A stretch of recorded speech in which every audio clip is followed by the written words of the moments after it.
চট্টগ্রাম বিশ্ববিদ্যালয় প্রশাসন শিক্ষার্থীদের জন্য নিরাপদ ক্যাম্পাস গড়ে তুলতে ব্যর্থ হয়েছে। বিশেষ করে ক্যাম্পাসে নারী শিক্ষার্থীরা হেনস্থার শিকার হচ্ছেন। নারী শিক্ষার্থীদের নির্বাচনে প্রার্থী হতে বাধা তৈরি করা হচ্ছে। সামাজিক যোগাযোগ মাধ্যমেও নারী শিক্ষার্থীরা কটূক্তির শিকার হচ্ছেন। আজ রোববার এক সংবাদ সম্মেলনে এই মন্তব্য করেন বিশ্ববিদ্যালয় শাখা ছাত্র ইউনিয়ন।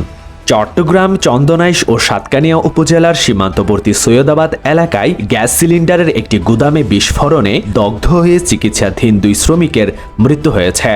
চট্টগ্রামের সীতাকুণ্ডে নিয়ন্ত্রণ হারিয়ে বর্জ্য বোঝাই একটি ট্রাকের পেছনে ধাক্কা দিয়েছে রড বোঝাই একটি ট্রাক। এ সময় রড বোঝাই ট্রাকটির চালক নিহত হয়েছেন।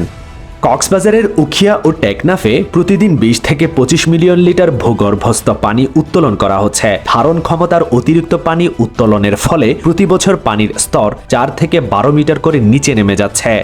চট্টগ্রামের ফটিকছড়ি উপজেলার ভোজপুরে ওষুধ পরিবহনের কাজে নিয়োজিত একটি পিকআপ একটি মোটরসাইকেলকে ধাক্কা দিলে মোহাম্মদ মিনহাস নামের 12 বছর বয়সী এক কিশোরের মৃত্যু হয়েছে।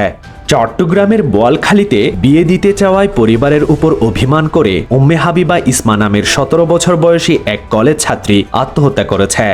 চট্টগ্রামের লোহাগাড়ায় অজ্ঞাতনামা এক যুবকের লাশ উদ্ধার করেছে পুলিশ। আজ রোববার সকালে উপজেলার আমিরাবাদ বটতলী এলাকার একটি দালানের 3য় তলা থেকে লাশটি উদ্ধার করা হয়।